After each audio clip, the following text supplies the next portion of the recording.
Fun. Hey guys, today I finally resolved a asymmetry in something, and that is that my current guest has kindly invited me at least 5 or 6 times on this show, and this is the first time, long overdue, that I reciprocate. David Pakman, how are you doing, sir? Yeah, thank you. I'm doing well, and it's a pleasure to be on. Thank you so much. For those of you who don't know who you are, you've got a very, very successful syndicated show. I think something like 150 different stations. Does that sound right? Is that the right number? It's at this point, I dare say it's closer to 200. Wow, amazing. Uh, Listen to some of these YouTube metrics. Sometimes I quote brag about my metrics. Boy, does he put me to shame. YouTube metrics: 225,000 plus subscribers and about to reach 150 million. I'm excited because I have 2 million. He's got 150 million. Unbelievable. Congratulations. Thank you, and I hope those numbers grow. You mean mine or yours or both? Well, I guess both. So maybe we could start actually by talking about this. I mean, here you are, somebody who's obviously found a fantastic platform from which you could share your ideas. If you didn't have these tools available to you, it might have been very hard for you to ever find the right platform. What is some advice you can give to aspiring, uh, let's call them YouTubers, in terms of how you achieve such success? Is there such a recipe? Well, I talk to, college students and at community stations and journalism programs all the time. And the greatest thing is that you don't really need to go and apply for a job right now if you want to start doing some kind of political or cultural or social commentary. I at no point went and was hired by anybody. I just sort of started a show at a community radio station in Massachusetts. And over time, I created the show and then offered it to people. And sure, individual stations could sort of pull my program off the air, or individual viewers could stop watching or listening. But at no point did anyone have to sort of okay that I, David Pakman, have a program. And that's just so drastically different than the barriers to entry that existed for working in media even 15 years ago, but certainly 20, 30, 40 years ago. So there's no better time, really. And do you feel that eventually, I mean, already we're seeing that a greater number of people are moving to these new mediums. Do you eventually foresee a time when television sort of becomes the dinosaur in the room and everybody is looking for the specific content that they're looking for online? Well, to some extent, yes, but that doesn't mean that legacy media won't still be important. The smart corporate media conglomerates are moving in this direction. So this includes on-demand streaming. This includes everything that we're seeing that mimics Netflix, that Comcast and those companies are doing. So yeah, the platforms will shift, but of course, those with the most money are going to be best positioned to adjust to those platforms if they choose to, and some of them may not, and they may go the way of what we see with the newspaper crisis. Well, so on my show, as you know, I sometimes just open up the camera and just talk about some idea. I could talk about Lionel Messi, which we'll talk about in a second. Or I also have a series where I invite guests like I am right here for one-on-one chats. And if you like, what drives my show is simply having interesting conversations with interesting people. They could be they could be chefs, they could be painters, they could be scientists, they could be gentlemen like you. I don't care, as long as it's something that people will consume and enjoy. And frankly, it would be very difficult to conceive of a context where such a show would be popular in what you call legacy media. And so it gives people such wonderful opportunities to do things that they could have never been able to do were we stuck in the old model, right? No doubt about it. And you can see that the standard corporate media model is often not adhered to. You have long form podcasts, the Joe Rogan show, which you've been on, 3-hour shows. I'm curious, by the way, whether that's all taped back to back or if there's a break in there. Oh, it's all one shot. Wow, that is incredible. And actually, before you go on, you know what my biggest worry usually when I go on the show? People say, "Aren't you nervous? There's going to be," and I'm never nervous. My biggest worry is what happens if I need to go to the bathroom. Right. And so he always tells me, "Oh, don't worry. If you need to go, just get up and go. I'll just keep talking," which I never have had to do. But that's actually my only worry whenever I go on Joe Rogan. Yeah, no, that's understandable. So long story short, yeah, I mean those things have a place because there isn't someone figuring out necessarily how it fits into a 38-minute corporate media hour of programming. Now, how do you see your? I mean, do you have a vision, a trajectory of how you'd like to see your career unfold? Do you have a sense of where you'd like to go with this? Well, the goal is to continue growing my program and then start developing additional programming. We have a great studio now that we have access to 24 hours a day, and I produce, 75 to 90 minutes a day of programming. So there are many hours there where the equipment just sits. And now Ben Dixon from the Benjamin Dixon Show is filming his show at our studio in the evenings. And the goal is to keep growing the programming that we're doing. We just brought on a new associate producer and bringing on another co-host coming up soon, and hopefully there can be more content that doesn't depend on me sitting in the chair, but that I'm sort of involved in and fits the theme of what we're doing. So you become a production company, basically, not Yeah, just. and a production company or a channel or a network, call it what you will. Got it. All right, let's. So I thought what we would do today, I didn't have a specific theme in mind. And as I mentioned to you offline before we started, there are so many interesting things happening around the world that we'll just sort of take them up organically as they arise. The first one I needed to cover with you, precisely because you are born in Argentina, is my heartache, my sadness at what just happened to Lionel Messi. Help me with my heartache, please, David. I mean, I don't know how I can help. Messi starting what was to me, it felt inevitable defeat in penalty kicks of Argentina against Chile in the America Cup on Sunday evening by missing he went first for Argentina, shooting penalty kicks. He missed, and then it was all downhill from there. And I don't know what to tell you. I mean, this has happened before in the final in the last World Cup against Germany. He didn't have a chance with a penalty kick, but just not playing particularly well and having a free kick very close to the end of the game. Much more difficult to make a free kick than it is a penalty kick, of course. But, he sort of seems to be feeling the frustration that many Argentinians do, which is why does he play so well in Europe and, on Barcelona? But then when we get to to the national team, played very well in the early games, numerous goals, etc., but just can't seem to close the deal. But then I had another thought, which is, being in Boston, Massachusetts,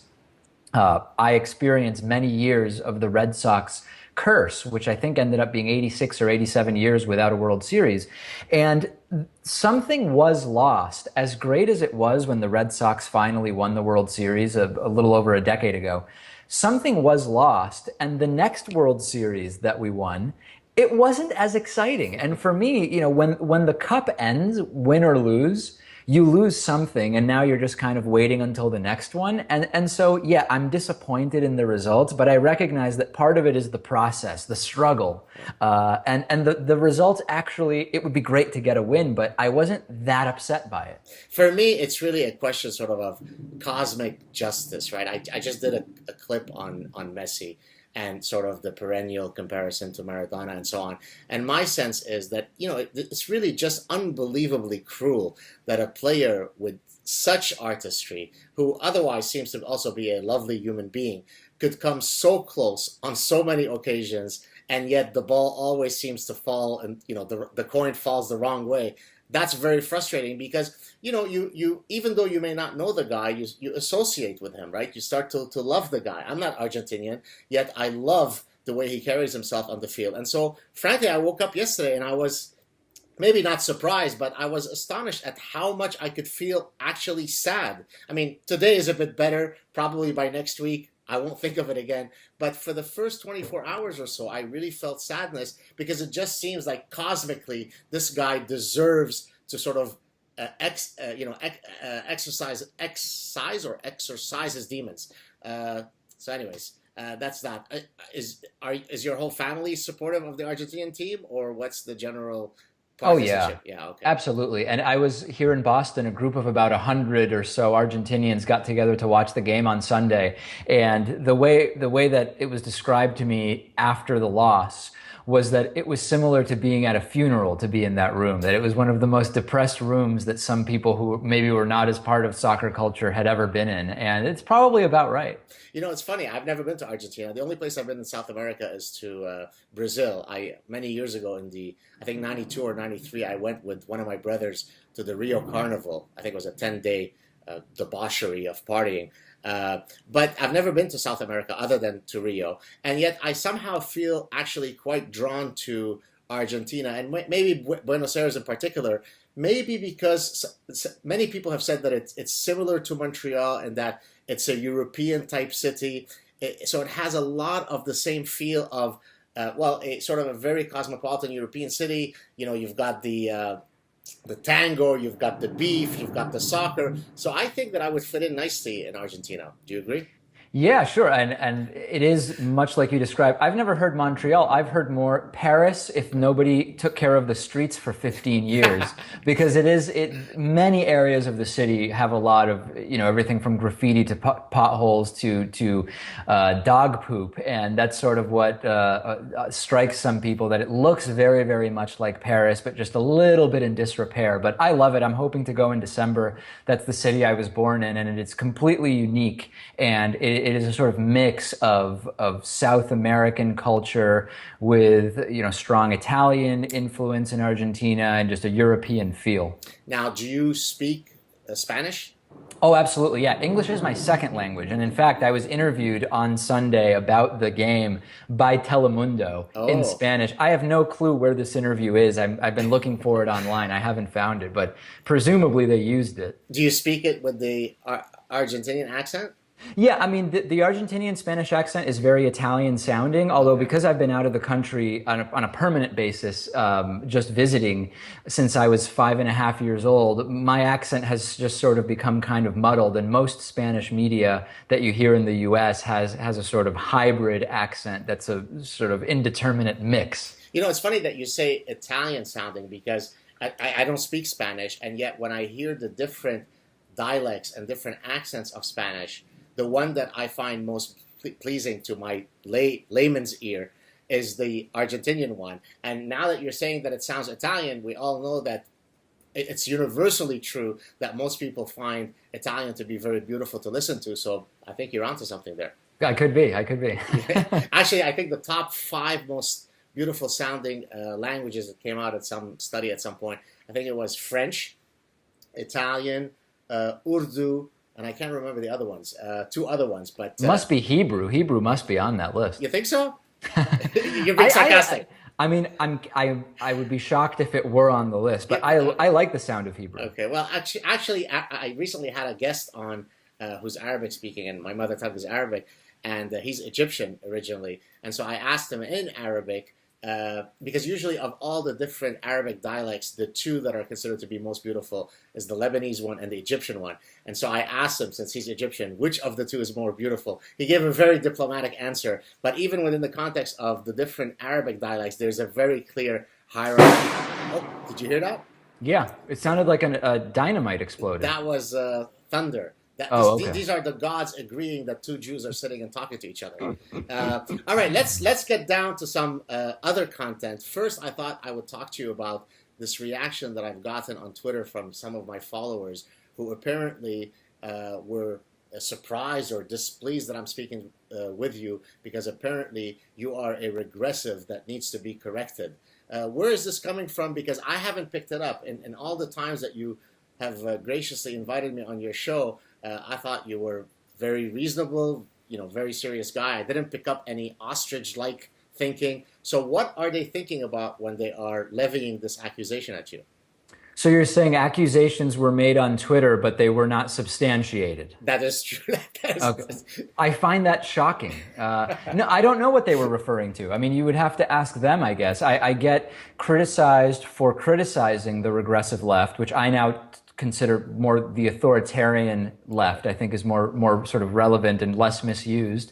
And I also get criticized for being part of the so-called regressive left. So I don't know. I mean, I get accused of being a Zionist shill, right, and a defender of Muslim terror as well. So this is not new, I guess. Well, I guess I know of one public feud that you've had. I haven't followed it very closely, but somebody pointed me to it. I think it's Atheist Rue. Do you know who that is? I mean, I think it's someone has pointed me to some videos where they do like takedown videos of other people, right? Yeah, well, I don't know if that's what he specializes in, but I think that he might have been, and I hope if I'm wrong, somebody will correct me in the comments section. But I think he might have taken exception to your disagreeing regarding the epidemiology of crimes in the U.S. Broken down along racial lines. Could that be one of the things that people are upset about? I get you'd have to ask them. I'm not Okay. sure. Okay, so you don't know about that particular video. I'll have to see if I could dig it up. I think it was Atheist True, but maybe I'm wrong. All right, let's move on to some of the current topics. Brexit. What do you think of it? And I don't know if you've had a chance to look at. I put out two clips right after the vote came out, where I wasn't taking a position for or against Brexit, but rather I was commenting on the post discourse and then this idea of having a referendum until we get the decision that we want. What do you think of that?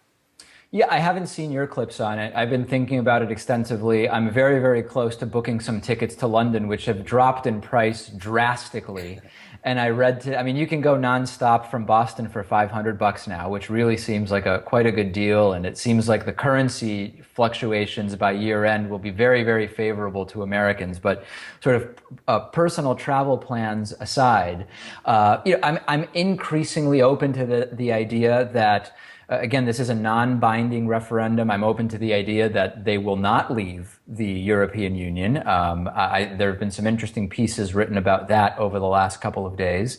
There's been a lot of reaction from my audience about the extent to which fears about immigrants played a role in how people voted. And I got emails from some people saying that they are really economic fears. It's only sort of an aside or a coincidence that the fears are caused by immigrants, but that really it's the economic impact of those immigrants and the sort of mobility of labor as a result of the European Union and how it exists. Others have written to me and said, David, I feel like I'm very liberal and progressive, but when it comes to immigration and refugees, the UK is far, far smaller than the United States. And from a purely sort of mathematical perspective, our ability to absorb immigrants is far lower. So it's not about any sort of antipathy towards people from other countries or nativism or xenophobia, but it's just sort of mathematical, and there are economic realities about this. And when immigrants come into other EU countries, then they can come to the UK, and that's essentially how it works. And don't think of it as necessarily bigoted, which is also an interesting perspective. So it's been 72 hours of just a lot of different perspectives on the issue. Well, I think what upsets me is that, I'm exposed to both sides of the issue by virtue of having friends that fall on either, end of the aisle. But, of course, say my academic colleagues would typically all fall within the Remain camp. And many of them had the usual sort of discourse of everybody who voted to leave must have been a xenophobic, racist, KKK, Nazi member. And I just thought that that was so grotesque, especially when it's coming from people that are otherwise intellectually sophisticated. I mean, surely it can't be that every single person who raised some of the concerns that you just enunciated is a rabid Nazi, right? And so that's sort of what I was referring to. And I explained to people that I don't have a dog in this fight. I don't care. I'm looking at it from a process perspective. For example, in Quebec, we've had a similar issue where in 1980 we had a referendum that was called to see whether Quebec wanted to separate, and the separation camp lost. And then 15 years later, when they thought the demographic realities would be in their favor, they held another referendum, which they barely lost. And basically the reality is, let's keep holding these referendums until we win, and once we win, it becomes irreversible. Well, there's something grotesque about that. And yet people thought that I was being unreasonable, I was supporting xenophobia and so on. It seems crazy to me. Yeah, I mean, the problem I think on the internet specifically, and I deal with this, I mean, to say every day is perfectly accurate, is that if you want to sort of make any kind of more nuanced argument about most things, there are a few exceptions, and I can't actually think of any offhand, but I'm sure they exist. But with most issues, there's this desire to sort of paint people into a corner. So if you sort of acknowledge the fact that there has been this Britain First movement, and there's been more, at least vocal, nationalist, nativist sentiment in Europe, UK included, if you just sort of mention that, people will come as they did to me on Twitter today and say, how dare you say that I am personally a racist because I voted to exit? And of course, that's not what I was saying. There are genuinely people who just disagree with the concept of the European Union, and for whatever reasons, it doesn't even matter, and those were their priorities in voting. But I haven't yet successfully figured out a way to address that. Something that can be a motivation for some doesn't necessarily mean that you're accusing everybody of falling under some particular ism. Right. Are there any, so, given your platform, I mean, I'd like to say about 99% of positive feedback, but the 1% of a large number is still a lot of people, and your platform is much bigger than mine. And so have you gotten to the point where you could receive the tsunami of negativity and it rolls off your back, or are there particular structures of messages that come your way that throw you back and upset you? Well, I mean, of course, we receive 2,000 to 3,000 YouTube comments a day, so it's not even possible to keep up with all of them, but I do try to sort of look at a sampling. If a video has a very strong percentage of people taking time to actually email me through my website, I mean, certainly sort of a calm, rational email is going to have much more weight with me than some anonymous or effectively anonymous comment on YouTube, which also insults either my personal ethnicity, heritage, religion, or whatever. So yeah, I mean, I think I pay more attention to email rather than YouTube and Twitter comments for sure. Do certain comments bother me? Most of them, I'm pretty used to it. I couldn't really tell you what the characteristics are of the messages that tend to bother me more. You just sort of know it when you see it. I think I could answer for myself. I think in my case, it's violations of social protocol. In other words, I don't care if the content of what you're saying is A, B, or C, even if it might be an offensive position or if you insult me of being a Jewish, whatever. It's that when people are, they just violate certain protocol in terms of how they speak to you, right? In terms of how they could take certain liberties, which they otherwise might be a bit more tepid in doing if they were facing you in person. And usually when I respond to somebody, it's because that has angered me. It's as if you've sort of thrown the gauntlet and these are fighting words and I'm ready to fight back. And I've been quite good at this point of walking away from most of these, but once in a while, some bastard will suck me in, and then my wife will come into the room, she'll see my face, she goes, oh God, what has somebody written about you on the internet? So it's still a work in progress, but I'm certainly getting a lot better. Joe Rogan, by the way, told me, at one point I was talking to him, and I mentioned something about YouTube comments, and he looked at me in complete astonishment, he said, what kind of buffoon must you be? I mean, he didn't say those words, to actually read YouTube comments. You never read YouTube comments. So I'm trying to implement that advice, but it's tough to do because I also like to think that I'm somebody who's very accessible with my followers. You can't answer everybody, but I'd like them to feel as though I really am reading them and so on. So yeah, I mean, I think, I understand this whole idea of don't read YouTube comments at all, but if I'm going to use a platform, I feel like I should be at least ostensibly accountable to it and have some sense of what it is that's going on. So I sort of get the instinct of, who cares? I'm doing my show and I'm doing it the way I want to do it. So who cares what the reaction is? But I feel like if I am using a platform, I should at least be open to feedback on it. I hear you. All right, let's move on to, this is relevant to the U.S. We went to Britain. Let's go to the U.S. So Trump versus Clinton. Give me your best sort of summary of what's going on. Give me your predictions. Give me anything you want. Well, I predicted Donald Trump wouldn't be the Republican nominee, so I may be the last person anybody should go to for predictions. Who did you predict? I didn't know. Okay. I mean, I thought I sort of had a sense that maybe Jeb Bush would make a comeback at some point, although I certainly didn't want that. I thought it was maybe at a certain point going to be Ted Cruz. Trump's polling has fallen completely off of a cliff here. In a couple of recent polls, he's down by 10 and 12 points, respectively, in 2 polls to Hillary Clinton nationally. Of course, because of this electoral college system that we have, the national polls can sort of be an indicator of how things are going, but it really will come down to certain states, and it's a little early to look at that.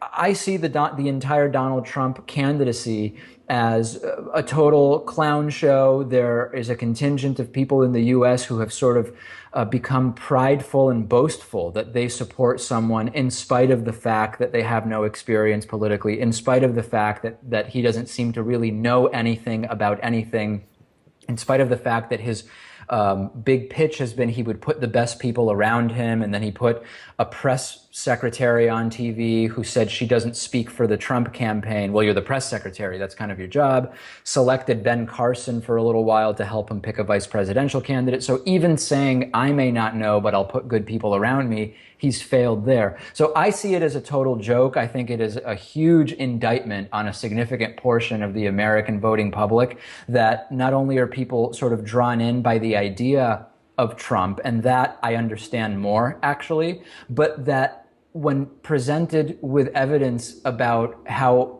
disastrous Trump would be for the U.S., they actually seem to become sort of emboldened and take pride in the fact that they're not going to be convinced by arguments based in evidence and fact not to vote for the guy. And that pride is really the scariest part to me. Okay, now that just out of the to pursue sort of a fair assessment of both candidates, are there any things that worry you about Hillary Clinton? And if you can't think of any, then maybe I can jump in and help you.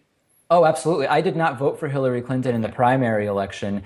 I find that Hillary Clinton on foreign policy is too hawkish. I find that Hillary Clinton has been not unclear, I guess I would call it deliberately vague during the debates with Bernie Sanders about a number of issues that, as it relates to corporate power and regulation. This includes everything from, banks and Glass-Steagall, and not separating the speculative investment activities and the personal banking, commercial and personal banking activities of banks. On the minimum wage, she has, she uses very specific language about wanting to raise it, but to several dollars less than what the Democratic Party has adopted as its platform of $15 an hour. There's a very, very long list. And, I did a 20-minute expose on the differences between Bernie Sanders and Hillary Clinton. So I have no shortage of complaints about her. For me, again, I say this as a Canadian, and so I don't have, yes, of course, American politics end up affecting Canadians, but again, I don't have a direct dog in the fight. To me, Hillary Clinton, first of all, it is difficult to imagine somebody who lacks authenticity any more than she does. In other words, if I constructed an android that looked less human, I couldn't come up with somebody better than Hillary. And again, I say this not to sort of be flippant, but rather because oftentimes the populace decides in these elections on these very visceral things, right? Who looks presidential? Not that Donald Trump does, and certainly not that he speaks as though he's presidential. But she comes across as somebody unbelievably scripted, fake. She's not exactly strong on the Islam issue. To the extent that there's anything related to Islam, because so far we haven't been able to get either Clinton or Obama to utter those words, because we know it's due to lack of art appreciation, to beard bullying, to climate change, to workplace violence, but it's never due to Islam. Doesn't that in itself maybe explain why some people are moving to Trump, because at least they feel as though he is capturing their sentiments about this particular issue in a more accurate way than Hillary? Yeah, that certainly may be a reason, and this also may be part of why currently there are some relatively strong numbers for the Libertarian candidate, Gary Johnson. And what's interesting is when you do three-way polling versus just Clinton versus Trump, when you add Gary Johnson, a Libertarian, you would typically expect that would hurt the Republican nominee. But it's not really changing the numbers. Hillary Clinton, in a recent poll, whether you include Gary Johnson or not, is leading by about 6%, 6.5%. So what's interesting is that means there are people, Gary Johnson is appealing sort of equally to people on the left and right today in June. I think that will change, but that sort of tells us a lot about how many people see Hillary Clinton. So yeah, I think we can all give reasons why for different reasons, depending on where from the political spectrum you're coming from. Hillary Clinton is sort of a concerning candidate, but we're very close to releasing an extensive piece on why, at least if you're a Bernie supporter, the idea of voting Trump or third party or not voting is illogical. And we'll make that case. Not everybody will agree, but I think that we're going to make a pretty good case. When is that coming out? A week or two, I think. Got you. Speaking of, I guess, one of your most famous clips that's already out, your fantastic takedown of my main man, the Grand Ostrich himself, Reza Aslan. Why don't you tell us about this? What compelled you to do this? And anybody who hasn't watched it, I highly recommend you go check it out. Tell us a bit about that clip. Yeah, the clip is called Reza Aslan Cannot Be Trusted. And, I was introduced to Reza Aslan in the way that many in the US were, which is when he was interviewed by Lauren Green on Fox News. And it was an interview which I discussed on the program. And I was essentially completely defending and supporting Reza Aslan. I thought that the interview was essentially a joke. The interviewer was unprepared. She looked bad. It was basically just, she was interviewing someone and seemed to have no idea who she was interviewing. And from a journalistic perspective, it was a disaster. After that point, Reza Aslan, maybe because of the increased attention and notoriety he received from that viral interview on Fox News, started commenting after more news stories related to religion and Islam. And it started to sort of feel to me as though he wasn't really being complete in his explanation. So I say that to say, not that he was deliberately lying, but more that it seemed that he was not telling the whole truth on some issues. And eventually, in working with a segment producer of mine, we started sort of looking into some of the specific claims he had made around female genital mutilation and some other issues. And it turned up just a treasure trove of counterpoints and evidence that he absolutely was not being full in his explanations. And we decided to put together a piece just sort of analyzing the things he had said and how he compared to sourced data that had different views on many of these issues than he did. Now, do you think, I mean, I'm asking you here to infer something without any sort of inside knowledge, but do you think that many of these apologists in the deep recesses of their private thoughts late at night when they go into their beds actually know that they're full of BS, or do they actually convince themselves or believe their lies? I mean, if you're asking me specifically about Reza Aslan, I don't know, but I can tell you as a general idea, I know people who are sort of in this general business of analysis and opinion and commentary who have absolutely convinced themselves that their unsubstantiated ideas are correct and accurate and true.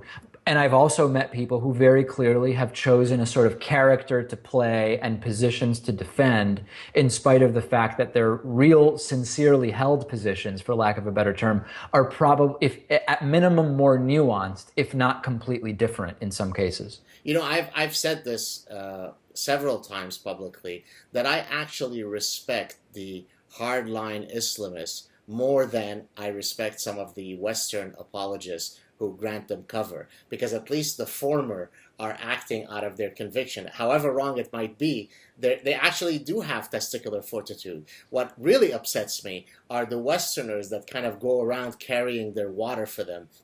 They drive me crazy, and they're the reasons why the whole terms Ostrich Brigade and Castrati Brigade and so on I've come up with, because it seems extraordinary to me. I mean, if I were doing a psychoanalysis of their motives, I would say that in the deep recesses of their private thoughts, they know that they are full of shit.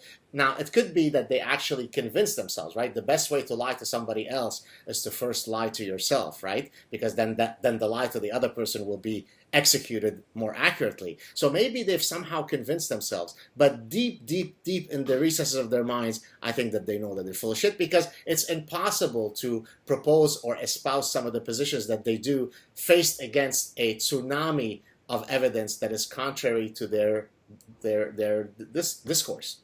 Yeah, no, I mean, I think it just depends on who we're talking about, but both scenarios, there's no doubt both scenarios exist. Right. I mean, I've made a similar comment when it comes to postmodernists. I don't know how familiar you are with that academic movement. It's basically a bunch of sort of randomly generated nonsense, which has been able to sort of infect endless generations of students. It's complete gibberish. And I've put that question to people in academia to ask them whether some of the founders of postmodernism, if they thought that they actually believed these things. And I truly believe, I can't test it at this point, the guys in question have passed away, but I truly believe that they knew that they were charlatans, but they found a way to draw an audience, very much the same way that a religious prophet, right? It's the cult of personality, right? They've got this verbal fluency. They're able to attract people with the charisma of their personality. And then any bullshit that comes out of my mouth, you'll buy it. Yeah, although I don't know that, I think that for me, it's different to say, I know, to take an example, I know that the truth about female genital mutilation and its connection to the Muslim world is A, and I'm going to go out on TV and say B, right? I think that's sort of one thing. Another one, I think it's different to say, I am interested in what considering postmodernism and deconstruction and structuralism, whatever, right? Although I'm not totally sure about its direct connection and influence on day-to-day life, for example. I mean, I think that it's just sort of different when you're talking about philosophy and when you're talking about sort of empirical realities about something like female genital mutilation. I think you're sort of, it sounds like you're equating them conceptually, when I think that there are reasonable distinctions to be made. Although interestingly, Reza Aslan, to kind of link these two topics together, Reza Aslan uses a sort of an ethos of postmodernism when he basically says, when you read text, who are you to say that, kill the Jews means that? I mean, it's really, you have to understand Arabic philology, you have to understand the context. Kill in Arabic, it really means to kill with love and so on. So he is actually applying the bullshit of postmodernism to spew his bullshit. Yeah, or you could say that the critique you're applying to postmodernism, that it doesn't necessarily really mean anything, he might be applying to Muslim texts. Fair enough. All right, what's next? Let me look here at my... Oh, right, here's a good one. Sometimes people say, oh, you invite guests and you don't engage in debates or you don't attack them frontally. And of course, the reason is not because I don't, take people to task. It's because when you have guests, as you well know, even if you disagree with them, you have to do it in a polite, reasonable manner. Otherwise, you won't be able to invite other guests. They won't want to come on your show, right? Let's see if we could find a topic where, by definition, we're going to disagree. Well, don't you're pro-death penalty, right? That's exactly the one I was going to choose. Very well. That's exactly the one. I have it right here, number 4 on my list. So as I was looking at your Wikipedia page and some of the positions you've taken, I saw that you were against the death penalty. I thought, okay, let me put that one down and let's see if we can discuss it. So give me your best shot for why we should never kill anybody under any circumstance. Well, when you say, you're saying when the state, why the state should not, right? Right. Yeah, exactly. Yeah. I don't think, if the idea is for me to give a sort of one-liner about why I oppose the death penalty, that's not really how I think about it. I mean, I think sort of, I like to look at different elements of the death penalty individually, and then when I consider them together, I can't find any reasons for the state to kill people. Some of them are practical sort of problems, and some of them are more ideological. I mean, I'll start with sort of the practical, which I think sort of make the others obsolete or maybe even not worthy of discussion. Innocence and the death penalty. A number of different studies have talked about anywhere from 1 in 25 on death row to 1 in 20, somewhere between 4 and 5%, seem to be not guilty, or at least within if not completely innocent, at least within the bounds of reasonable doubt, not guilty. There are I don't even remember the numbers now, but in terms of mentally ill individuals, and by mentally ill, I think it's very easy to say anyone who commits a mass shooting where they kill 50 people is to some degree mentally ill. I'm talking about the legal definition of unfit to really stand trial or even understand the consequences of what they did. And if you think of the overlap, there are not guilty, mentally ill people on death row. Mathematically, it's a certainty. And so that alone to me is a good reason to say we're not going to do this.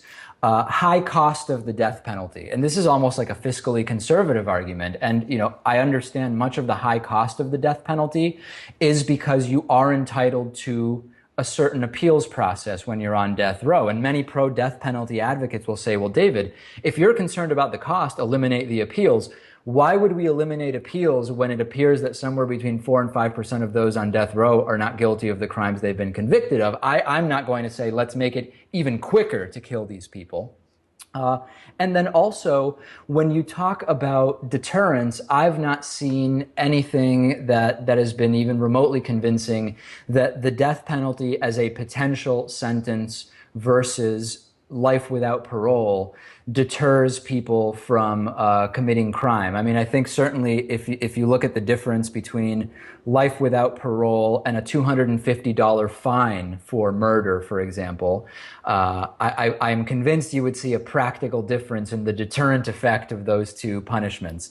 I've not seen anything that suggests going from the potential of life without parole to the potential for the death penalty being an effective deterrent to those crimes that we've sort of determined are worthy of the state putting people to death. I mean, these are just a few of the thoughts, and there's so many more in terms of the application of the death penalty, the idea of the impact on the families of victims and the impact that appeals process has on them. I mean, we could go on all day. Yeah. So actually, I wrote an article, a brief article on my Psychology Today column a few years ago.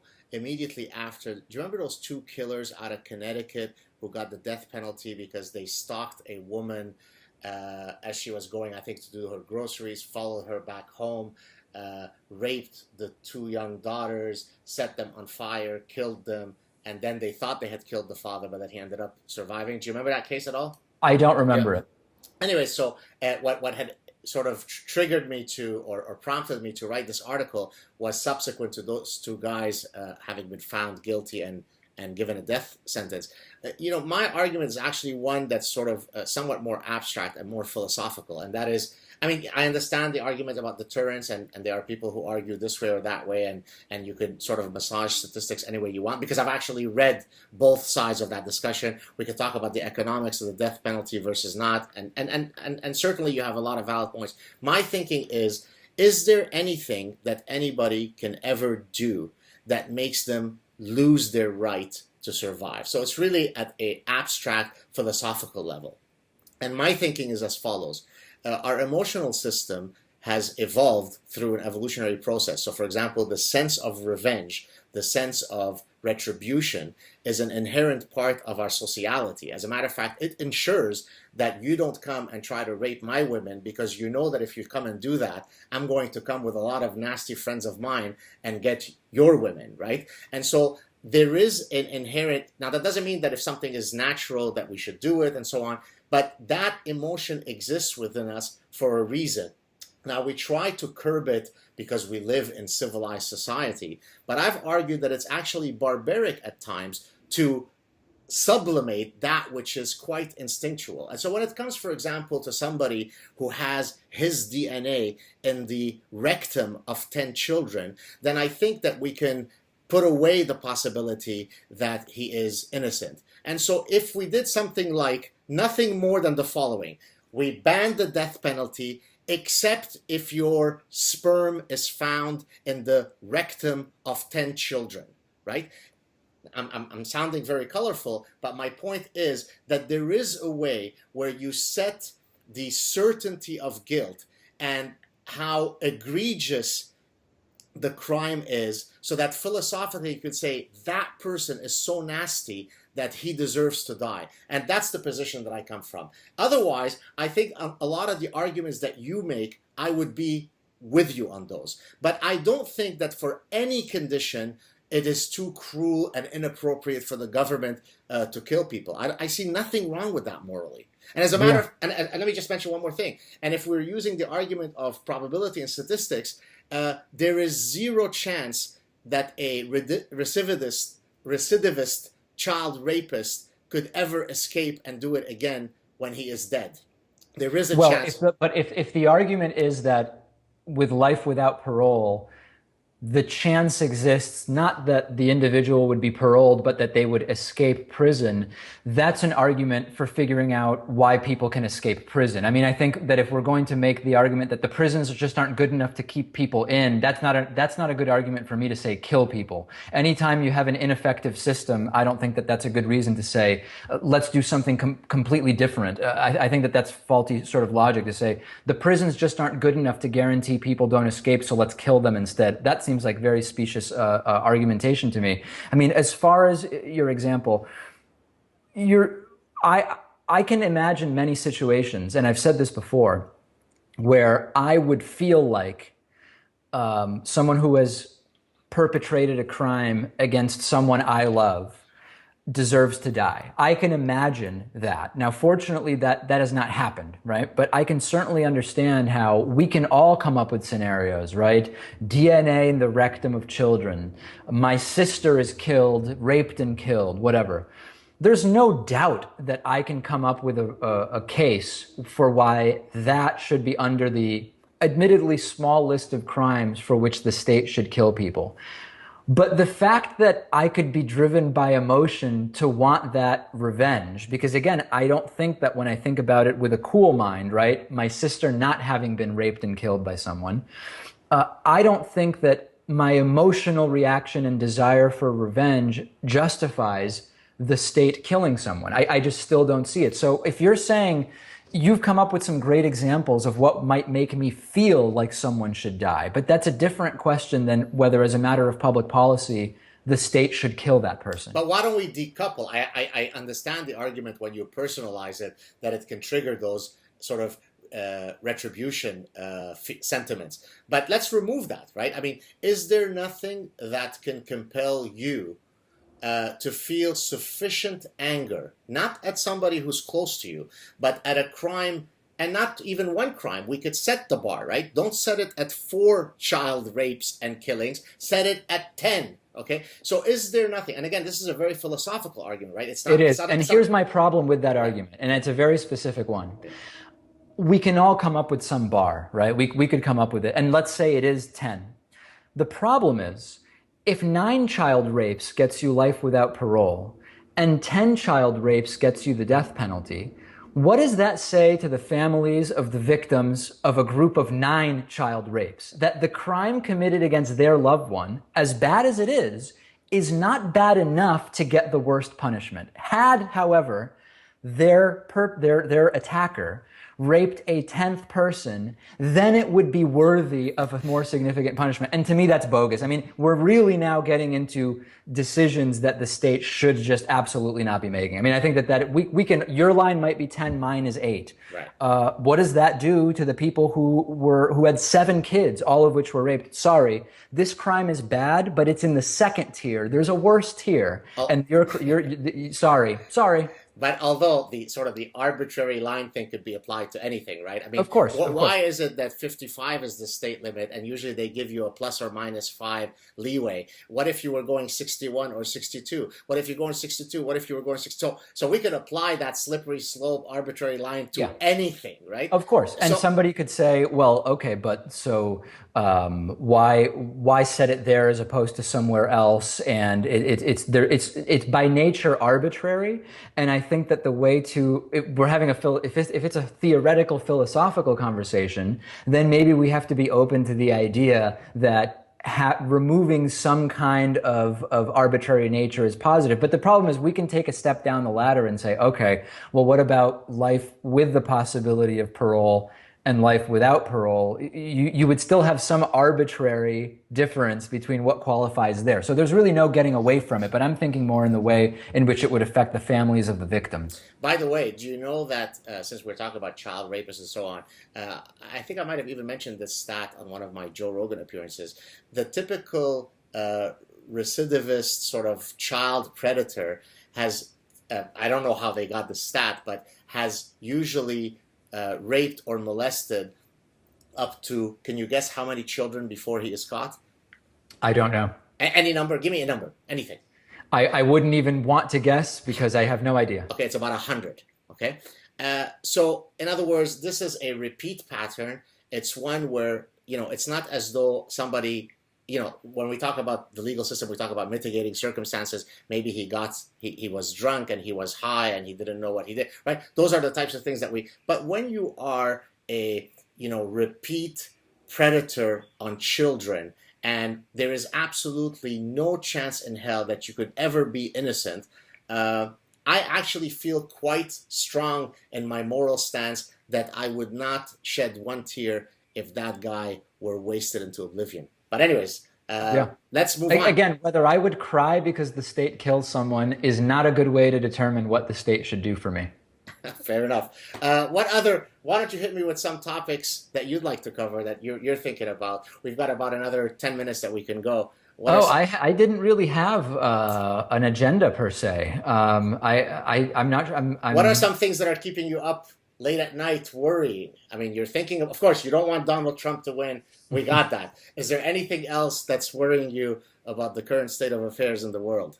What is worrying me? Yeah, I mean, certainly, I'm worried that, like with too many things, where humans don't really act until you're in a total crisis situation. I'm worried about everything from, antibiotic resistance to income inequality to climate change. I mean, have you? Speaking of climate change, before you go on with some other triggers of worry, have you followed any of my critique of Bill Nye? I haven't seen those. Okay, so Bill Nye, right after the Paris attacks, in November of last year, appeared on HuffPo Live, and it's easy to find the clip for those of you who want to verify what I'm saying. What I'm saying is veridical.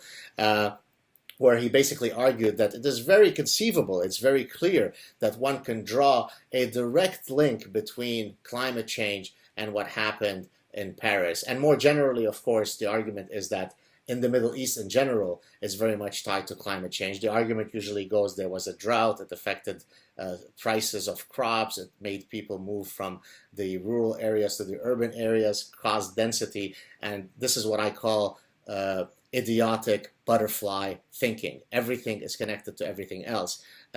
When it comes to the influence of climate change on the Paris attacks, in the list of 1,000 possible causes, it's ranked at number 1,000. Yet somebody like Bill Nye can get up and say, oh, there's a very clear link between solar panels and carbon emission levels and the Paris attacks. What are your thoughts on that?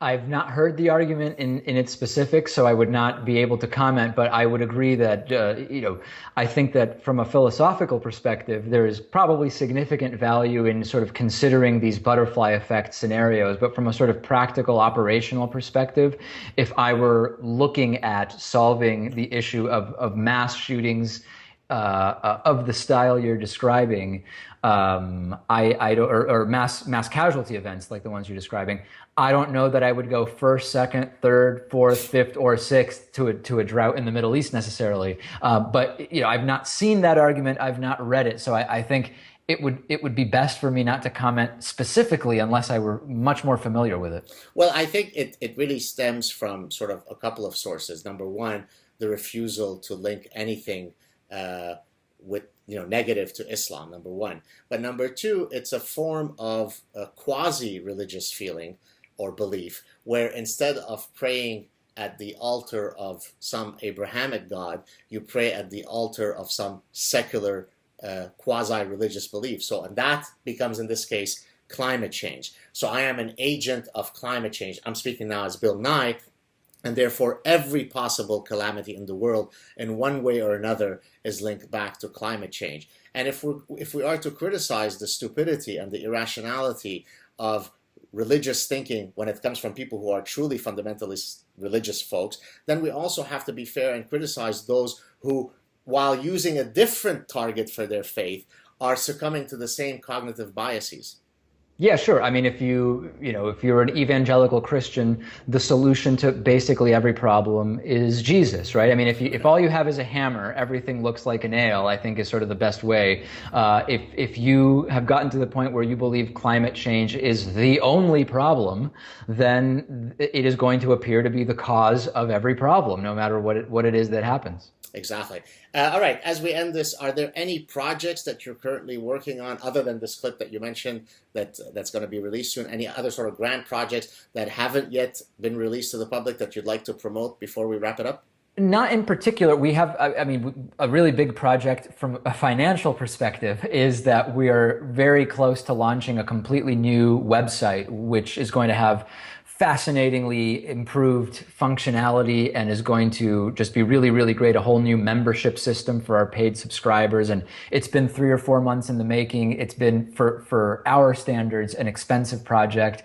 And I'm really hopeful that it'll be a great thing for the program. We're also hiring right now a full-time producer with some on-air opportunities based in the Boston area, and we're sort of at the first interview phase. So if qualified followers of yours who are living or willing to live in Boston and already authorized to work in the United States, I will add, a lot of applicants from Canada actually, then get in touch, because we're always looking for good people, and now we're specifically looking for one good person. And if any of those people are hired through having watched this show, I get a 10% cut for at least 3 years of their salaries. Is that true? Please say it on air. Yes? I'm not aware of that at all. Hey, David, thank you so much. Stay on the line. It's been a real pleasure. I'm glad that I was finally able to have you on the show. Cheers, buddy. Thank you. Cheers.